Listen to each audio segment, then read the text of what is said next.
Who would thought one day the almighty Israeli army would get humbled by a $2,000 to $3,000 FPV drone? There is a major war ongoing between the Israeli army and the Hezbollah fighters in Lebanon. Though a peace treaty has been brokered, yet the war is still fiercely going on due to too much bad blood between Israel and Hezbollah in Lebanon. The recent clash began after Hezbollah fighters launched series of attacks in Israeli territory in solidarity with Iran during Israel and America's Operation Epic Fury against Iran. Israel launched a serious bombardment in Lebanon.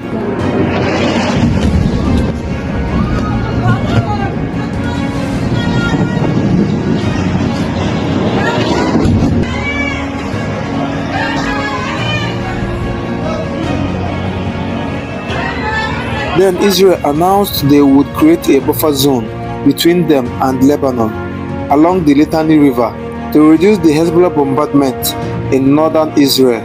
Israel started the Operation Buffer Zone, but the problem with this operation is they used the same old mechanized tactics they have been using in Gaza and also Lebanon during the 2024 war with Hezbollah. At the first stage of the operation, they advanced rapidly, but it was as if the Hezbollah fighters intentionally allowed them to advance a bit deep by withdrawing their forces and leaving small cells of fighters to use guerrilla tactics on the Israeli soldiers. Then all of a sudden, Hezbollah fighters started deploying FPV drones, and by that, they started inflicting heavy damages on the Israeli soldiers and military equipment. The Israeli army, on the other hand, had no answer for Hezbollah drones, as if they learnt nothing from Russia-Ukraine war, where we have extensive usage of drones. Funny enough, how the Israeli army has always been the precursor in drone warfare, developing their first military drone, the Tadiran Mastiff, which was used in the 1973 Yom Kippur War for surveillance. Then in 1982, they deployed the IIA Scout that provided real-time intel on enemy surface-to-air missile batteries. Israeli army had developed kamikaze drones by 1990s. In 2005, they launched the famous Huron for Intelligence, Surveillance and Reconnaissance Operation, or ISR.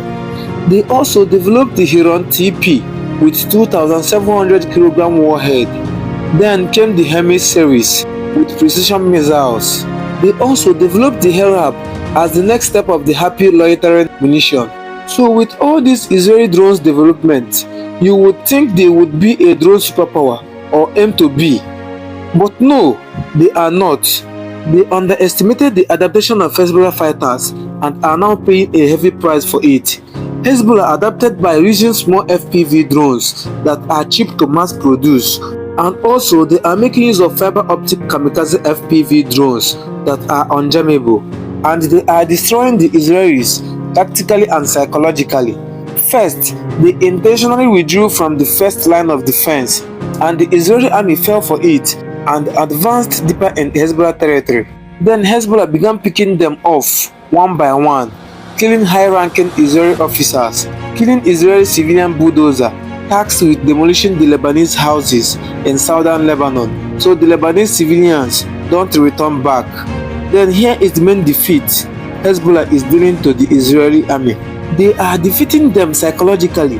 Hezbollah intentionally publish every kill or hit they dealt on the Israeli army or equipment like the Iron Dome SAM batteries, Merkava tanks, and their armored personnel carriers, cutting through Israeli censorship and propaganda.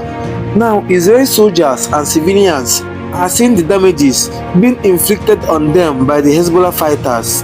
Multi-billion Israeli army being defeated by cheap FPV drones. Israeli soldiers are now panicking. Israel has now been forced to withdraw some of their forces in southern Lebanon, and Hezbollah fighters are not having it. They are following them back over the border and hitting their positions. Well, do you think Israel would come up with a solution to the Hezbollah drones, or are we witnessing the capitulation of the already stretched Israeli army? That's all I have for now. Follow me for more updates.